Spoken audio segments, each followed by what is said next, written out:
الطفل البيكي ايتر. كلنا الفترة دي عندنا كائن صغير كده في البيت مطلع عينينا في الاكل ومش عارفين ناكله. بصراحة عمري ما تخيلت ان انا اكون في الموقف ده، بس بما اني عندي طفل مطلع عيني الفترة دي، بما اني دكتورة تغذية وام، فعايزين نصلح مع بعض كده شوية معلومات، وكمان اقول لكم بعض الحاجات اللي انا بعملها اللي جايبة نتيجة معايا. اول حاجة، كلمة بيكي ايتر دي كلمة كبيرة قوي، ومش سهل ان انا اقول ان الطفل ده بيكي ايتر لمجرد ان هو بقاله كذا يوم او بقاله اسبوع مش راضي ياكل فراخ او مش راضي ياكل لحمه، او في اكله معينه هو متعود ان هو ياكلها مش راضي ان هو ياكلها.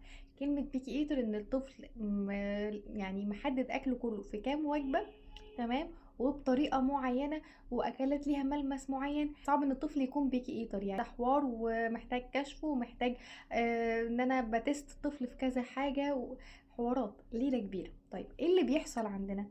اللي بيحصل عندنا ان الطفل محتاج ياكل بطريقة معينة.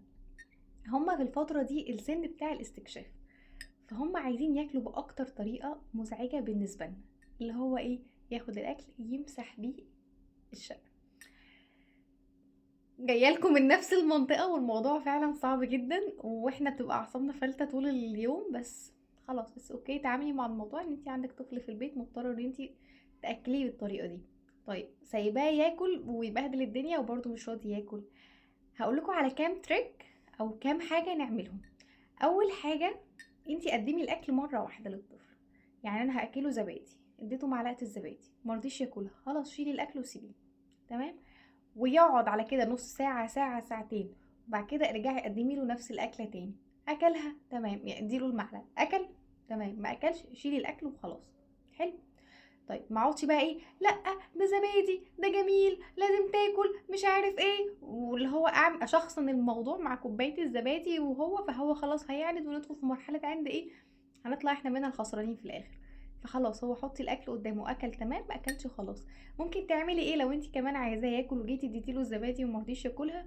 اقعدي كليها، تمام، بس بدون نقاش، بدون ما ندخل في حوارات وفي جدالات وفي خناق وزعيق. اقعدي كليها، تمام، معلقه في اتنين في التالتة هتحلى في عينيه، هيجي ياكلها عادي خالص لوحده. دي اول تريك.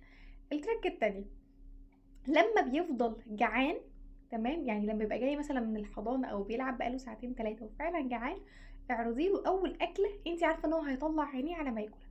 الاطفال بتحب الحاجات المسكرة او الحاجات السهلة في المطبخ، تمام. يعني انت لو قارنتي له مثلا ما بين ان هو ياكل عيش ولا ياكل فراخ، لا هياكل العيش ويسيب الفراخ. فلما الاقيه جعان قوي كده، اروح اول حاجه اطلع له حته الفراخ بتاعته او حته اللحمه، وابتدي ان انا اكلها له، تمام، هياكلها لان هو واقع من جوه. طيب الفراخ واللحمه والحاجات اللي هي صعبه عليهم في المطبخ، لازم ابقى متاكده ان انا مسوياها كويس قوي، مش ان انا بقى فرمها بالهاند بلندر. هنتكلم في سن سنه ونص، سنتين، او من بعد السنه، فهم بيمضغوا كويس قوي، بس الحاجه تكون مستويه كويس قوي، تمام، فقادر ان هو ياكلها. لان هما ساعات بيكرهوا المجهود بتاع الاكل، يعني بيبقى زهقان او جعان قوي، فهو عايز حاجه يعرف يبلعها بسرعه. حلو. فابقى متاكده انه متسويه الاكل كويس، فهو قادر ان هو يمضغه، مش هيفضل يمضغ يمضغ فيه وفي الاخر مش عارف يبلعه، فبيقوم ايه، تفه، لان الحركه دي طبعا اكتر حركه بتبقى مستفزه. دي بقى حته صغنطوطه مهمه كده في الاخر، ان انا اقدر اصلا ان الطفل فيه ممكن اكلات فعلا يكون رافضها، يكون بيحب ياكلها بالطريقه المعينه. يعني مثلا بيحب ياكل البيض اومليت، ما بيحبش ياكله مسلوق، بيحب ياكل عيش البطاطس مثلا مقليه في الاير فراي، لكن ما بيحبش ياكلها في الطبيخ. شويه ايه حاجات من دي.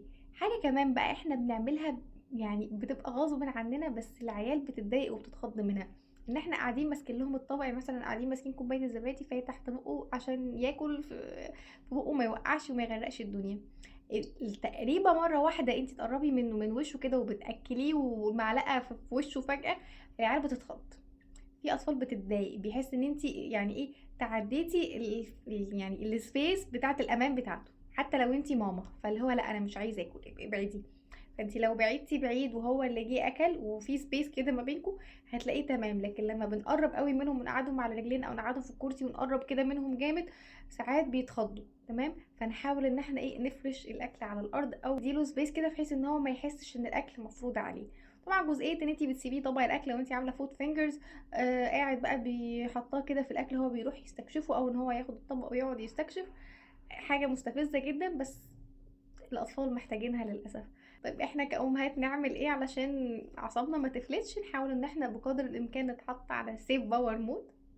يعني ايه؟ نكبر دماغنا، البيت فيه طفل، ما نسمعش غير اللي احنا عايزين نسمعه، ونتعايش عادي خالص، لانه الطفل في الاخر لما بتشوفيه بياكل ومبسوط وصحته كويسة ده بيهون علينا اي حاجة تانية. فمش مهم البيت يكون بيرفكت، هو مش فكرة بيرفكت والله، والبيت بيبقى زريبة، بس يعني عادي تعايشي مع الأجواء اللي احنا فيها، وحاولي واحدة واحدة نشارك الطفل في ان هو يساعدنا في توضيب البيت وفي اللملمة، وان احنا نكنس، وان احنا نلم اللعب، وان احنا نلم الأكل والتفاصيل دي.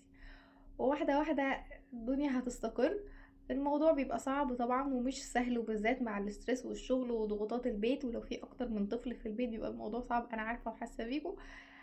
بس ما قدامناش حل تاني. لو دورنا على حلول تانية او حبينا ان الدنيا تمشي غصب، الدنيا مش هتمشي غصب. هخش معركة انا الوحيدة اللي خسرانة فيها، هفضل بعافر بعافر بعافر، وفي الاخر هنهار واديله اي حاجة هو عايز ياكلها.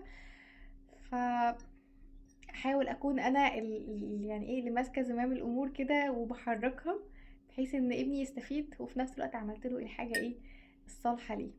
وبس كده، قولولي هتجربوا ايه من الكلام ده، ونتيجته هتبقى عاملة ايه معاكم، واشوفكم الفيديو الجاي. انا دكتور ندى عادل، سلام.